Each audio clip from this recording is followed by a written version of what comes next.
What's up, guys? My name is Zach, and today I am driving a 1934 custom Ford Hot Rod. Up front is a 5.0 liter V8, and down below is a 3-speed automatic transmission. Now, I am super excited to be driving this 34 Ford Hot Rod because I haven't driven anything quite like this on the channel. This is a completely custom car. Yes, it's based off of and meant to look like a 1934 Ford, but it actually shares nearly 0% of its parts with one. So I'm excited to dive into that with you today. But if you'd like to submit your own vehicle to be reviewed by me, you can head on over to my website, zachpradel.com/submit.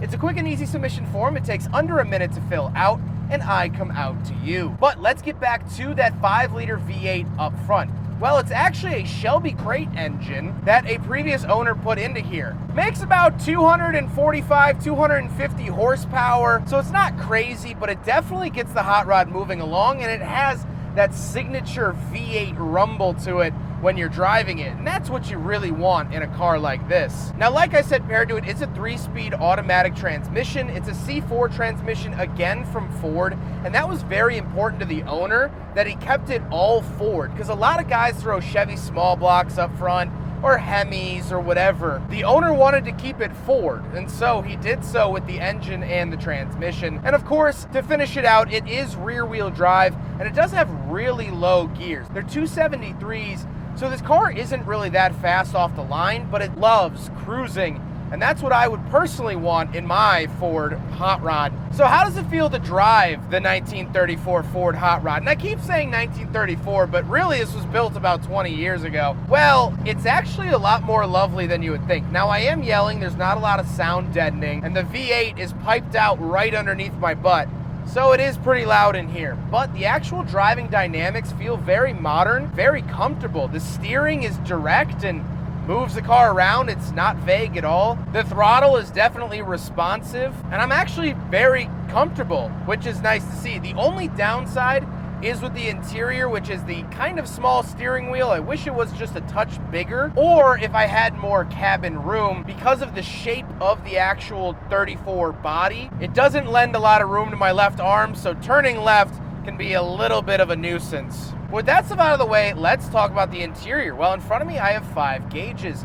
Off to the left is my fuel and voltage. In the center is my speedometer, and off to the right is my oil and temperature. Steering wheel, like I said, is small, but it has leather front, but metal rear, and I actually kind of like that. I like the feeling of it. The back of my hands are nice and cool, or should I say my fingertips are actually nice and cool. That's a nice sensation while driving. Down underneath the gauges, I do have some headlight switches and things like that. And moving on to the door, I just have my latch to get in and out. Moving into the center, we have the heat and AC controls. This is from Vintage V8 Air. And I tell you what, they are very nice amenities to have here in the 34 Ford Hot Rod. Then we do have a more modern radio for Bluetooth, aux, and USB.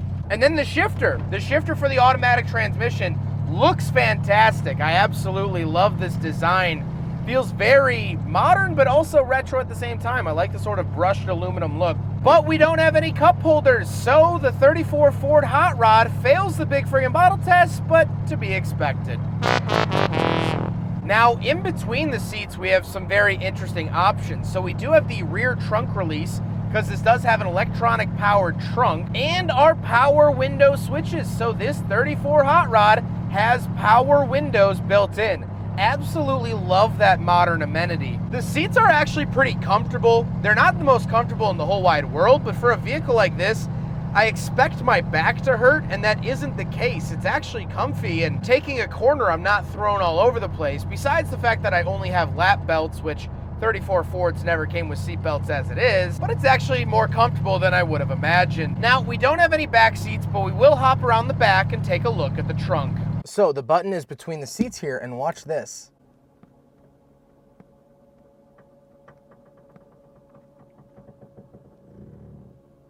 That's pretty flippin' neat. Most modern cars don't even have something like that. But once we are back here, there's just enough for a chair for your cars and coffee, and of course some cleaning supplies. But that is what the trunk of a 34 Ford Hot Rod / Beastmaster fiberglass kit looks like, and that is very, very cool, and I love that power mechanism. However, speaking of power, actually, if you have to jump this car, that's your jumping terminal. Very interesting to see. Now we gotta talk about the looks, and of course I love the look of this hot rod. It's amazing, it's great. And the interesting thing is that this is a completely fiberglass body and it's all one piece. This is the Beast kit built by a company down in Florida, and you buy the shell and the chassis and then add whatever engine and interior you want. So it really is a sort of DIY vehicle, but this isn't metal that's 90 years old. This is fiberglass that, well, is only 20 years old, which still isn't a spring chicken, but definitely a lot more modern. I was alive when this car was made, and I wouldn't have thought that by looking at it. With all of that being said, let's get on to my final thoughts. What do I think driving my first ever true, iconic, classic hot rod? Well, you can't tell by the inflection of my voice because I'm yelling, because it is pretty loud, but it's actually a very calm and pleasurable experience. But you can rev it up. It's really nice and simple to drive. I always just figured that hot rods were this sort of scary automobile, but it's really not the case, at least this particular one that I'm driving. But that's the other beauty of it, is that I could drive another hot rod that'll scare the shorts right off of me.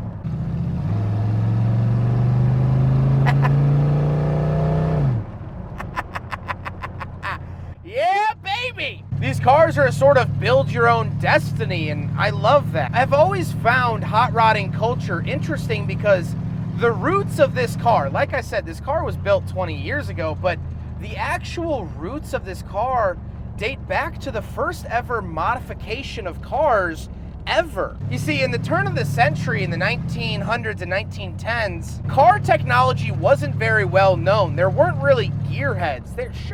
There were people that had to fix them, but there weren't casual weekend car people. And that changed when cars became a lot more affordable and a lot more available in the 1930s, because cars have been around for 10, 20 years at that point, at least in the mainstream. So when things sit around for too long with creative people, you start to get vehicles like this. Also paired to, of course, in the United States, back in the 1930s, we started Prohibition, which made alcohol illegal. But people love alcohol. So when the cops would come after them, they needed something faster than the police to get away. Their answer? The hot rod. A big engine and a little car. A winning recipe for the last 100 years. And that's how you got vehicles like this. Now, this car was designed to mimic that style and be reminiscent of that era, but the message still remains true.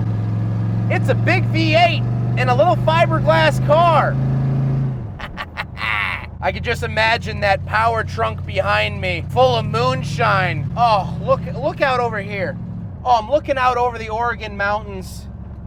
This car is beautiful. And it's just a hoot. You buy one of these or build one of these because you just want to have some stylish fun. And that's exactly what I'm having here today. It might not be original to the 30s, but that ship sailed almost 90 years ago. And from where I'm sitting, I'm having too much fun to care. Hope you guys enjoyed the video. I hope you guys enjoyed something a little different here on the channel. I don't often drive vehicles like this, and so I was very excited to share it with you. Huge thank you to Steve for letting me take out his 34 Ford Hot Rod. Such a unique and awesome vehicle that is sort of moving away in car culture. You don't see too many hot rods out and about as you did 10, 20, 30, 40 years ago.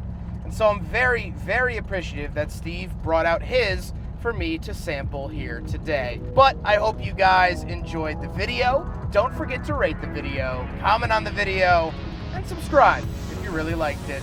Take care, guys.